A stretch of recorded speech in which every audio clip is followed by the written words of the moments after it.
నల్గొండ జిల్లా మిర్యాలగూడ పట్టణం మరియు నియోజకవర్గంలో బహిరంగ ప్రదేశాలలోని మద్యం సేవిస్తే ఈవ్ టీజింగ్లకు పాల్పడితే కఠిన చర్యలు తీసుకుంటామని డీఎస్పీ రాజశేఖర్ రాజు హెచ్చరించారు. నల్గొండ జిల్లా మిర్యాలగూడ పట్టణంలోని తాళ్లగడ్డ, యాదగిరిపల్లి, ఎఫ్సిఐ గోడమ్స్, జన్ తండా ఏరియాలలో స్పెషల్ డ్రైవ్ చేపట్టడం జరిగిందన్నారు. బహిరంగ ప్రదేశాలు, పట్టణ శివారు ప్రాంతాలలో పోలీసులు మెరుపు దాడులు నిర్వహించారు. ఖాళీ ప్రదేశాలలో మద్యం సేవించడంతో పాటు రాత్రి సమయంలో కారణం లేకుండా ఆ ప్రాంతాలలో ఉన్న యువకులను పోలీసులు అదుపులోకి తీసుకుని పోలీస్ స్టేషన్కు తరలించారు.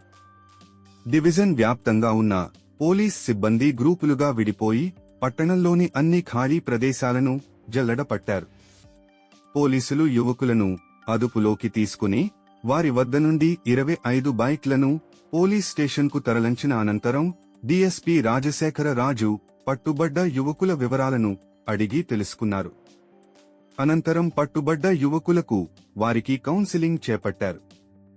డీఎస్పీ మాట్లాడుతూ బహిరంగ ప్రదేశాలు, పట్టణ శివారు ప్రాంతాలలో కొంతమంది యువకులు మద్యం, గంజాయి సేవిస్తున్నారని సమాచారం మేరకు మాదక ద్రవ్యాలకు అలవాటుపడి యువకులు తమ జీవితాలను నాశనం చేసుకోవద్దని సూచించారు.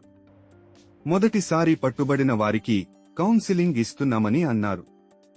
రెండవసారి తప్పు చేసి పట్టుబడితే కేసులు నమోదు చేసి జైలుకు పంపుతామని హెచ్చరించారు. యువకుల తల్లిదండ్రులు తమ పిల్లల విషయంలో శ్రద్ధ తీసుకోవాలని, చెడు వ్యసనాలకు బానిసలు కాకుండా చూసుకోవలసిన బాధ్యత తల్లిదండ్రులపైన ఉందని సూచించారు. ఈరోజు జిల్లా ఎస్పీ గారి ఆదేశాల మేరకు మా మిర్యాలగూడ 1 టౌన్, 2 టౌన్ 2 ఇన్స్పెక్టర్లు, రూరల్ సిఐ గారు, అట్లే మా డివిజన్కి సంబంధించినటువంటి అందరు ఎస్ఐలు వీళ్ళందరితో కలిసి ఒక స్పెషల్ డ్రైవ్ చేయడం జరిగింది. ఈ స్పెషల్ డ్రైవ్లో భాగంగా అవుట్స్కట్స్లో, నిర్జన ప్రదేశాల్లో ఈ కొంతమంది పిల్లలు గాంజాయి తాగుతున్నారని, మద్యం సేవించి రోడ్డు మీద వెళ్లే వాళ్ళని ఇబ్బంది పెడుతున్నారనేటువంటి సమాచారంతో ఈరోజు ఒక 43 మందిని అదుపులోకి తీసుకోవడం జరిగింది. వీళ్ళ దగ్గర ఒక 21 బైకులు కూడా స్వాధీనం చేసుకున్నాం. దీంట్లో వీళ్ళ లైసెన్స్లు అవి పరీక్షించడం జరుగుతూ ఉంది. అదేవిధంగా దీంట్లో మాకు ఈ అదుపులోకి తీసుకున్న వాళ్ళలో వీళ్ళందరికీ కూడా గట్టిగా కౌన్సిలింగ్ చేయడం జరిగింది. ఈరోజు వాళ్ళు ఈ ఒంటరిగా తిరిగే వాళ్ళని ఇబ్బంది పెట్టడము, మద్యం సేవించడం రోడ్ల మీద, అదేవిధంగా గాంజాయి తీసుకుంటున్నారంటే సమాచారం, ఇటువంటి ఏ కార్యక్రమాలకి పాల్పడ్డా వాళ్ళ మీద చట్టరీత్యా కఠినమైన చర్య తీసుకోబడుతున్నది. అదేవిధంగా మేమందరినీ కూడా హెచ్చరిస్తూ ఉన్నాం, పట్టణంలో ఎక్కడైనా సరే పేకాట ఆడినట్టు తెలిసినా, క్రికెట్ బెట్టింగ్ ఏమైనా జరిగినట్టు తెలిసినా కూడా కఠినంగా చర్యలు తీసుకోబడతాయి.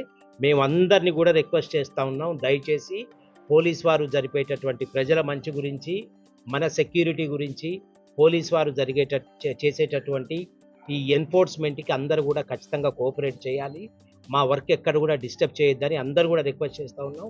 ఎవరు ఈ పేకాటని కానీ, క్రికెట్ బెట్టింగ్ని కానీ, గాంజా తాగే వాళ్ళని కానీ వాళ్ళని ఎంకరేజ్ చేసినా, వాళ్ళని కాపాడే ప్రయత్నం చేసినా ఎవరైనా ఇబ్బంది పడాల్సి వస్తుంది. ఈ రోజు నుంచి ఈ విషయంలో పోలీస్ శాఖ చాలా కఠినంగా వ్యవహరిస్తుంది. కాబట్టి అందరూ అర్థం చేసుకొని ఎవరి పని వాళ్ళు చేసుకోవాలి. రెండవది, నెంబర్ లేకుండా బండ్లు నడపటం, సైలెన్సర్ తీసేసి పెద్ద శబ్దాలతోటి బండ్లు నడుపుతున్నట్టు కూడా టౌన్లో సమాచారం ఉంది. వాళ్ళ లిస్ట్ అంతా మేము సేకరించడం జరిగింది. ఒక స్పెషల్ డ్రైవ్లో వాళ్ళందరి మీద కూడా కేసులు నమోదు చేస్తాం.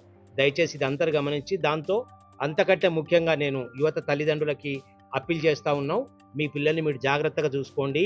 తర్వాత వాళ్ళు మనం కాపాడలేనటువంటి నేరాల్లోకి వెళ్ళాక బాధపడితే లాభం లేదు. ఇప్పుడే వాళ్ళని కరెక్ట్ చేసుకోండి. ఏదో 1-2 విషయాల్లో వాళ్ళని కాపాడితే ఆ తర్వాత వాళ్ళు లైఫ్లో ఎంతో కోల్పోతారు. ఇది దృష్టిలో పెట్టుకొని దయచేసి పిల్లలందరినీ కూడా అదుపులో పెట్టుకోండి. ఇక నుంచి ఇటువంటి వాటిలో దొరికిన వాళ్ళకి మొట్టమొదటిసారి కాబట్టి దీంట్లో మాకున్నటువంటి నియమాల ప్రకారం కౌన్సిలింగ్ చేసి పంపించడం జరుగుతూ ఉంది. ఇంకొకసారి వీళ్ళు దొరకకూడని ప్రదేశంలో దొరికినా, ఎటువంటి ఇల్లీగల్ యాక్టివిటీస్లో వీళ్ళు పార్టిసిపేట్ చేసి ఎస్పీ గారి ఆదేశాల మేరకు ఈరోజు జరిగిన స్పెషల్ డ్రైవ్లో మొత్తం 43 మందిని అదుపులోకి తీసుకోవడం జరిగింది. వీళ్ళ దగ్గర ఒక 21 బైకులు స్వాధీనం పరుచుకున్నాం. దాంట్లో 2 బైకులకు ఎటువంటి నెంబర్లు కూడా లేదు. దాని మీద ఖచ్చితంగా కేసు నమోదు చేస్తాం. లైసెన్స్ లేని వాళ్ళకి జరిమానా పడుతుంది. నెంబర్ ప్లేట్ ఎవరైనా ట్యాంపరింగ్ చేస్తే, నెంబర్ ప్లేట్ దిద్దినట్టు కానీ, నెంబర్ మార్చినట్టు కానీ తెలిస్తే వాళ్ళ మీద చీటింగ్ కేసు నమోదు చేయడం జరుగుతుంది. అదేవిధంగా సైలెన్సర్స్ తీసేసి సౌండ్ పొల్యూషన్ క్రియేట్ చేసిన వాళ్ళ మీద కూడా న్యూసెన్స్ కేసు చేయడం జరుగుతుంది. మొత్తం ఈ 43 మెంబర్స్కి సంబంధించి దీంట్లో ఎవరైతే మాకు గతంలో గాంజాయి కేసులో దొరికిన వాళ్ళు ఉన్నారో, అనుమానితులు ఉన్నారో వాళ్ళకి టెస్ట్ చేయడం జరుగుతుంది. ఆ టెస్ట్లో పాజిటివ్ వస్తే కన్జ్యూమర్స్గా వాళ్ళని కూడా జైలుకు పంపడం జరుగుతుంది. Thank you.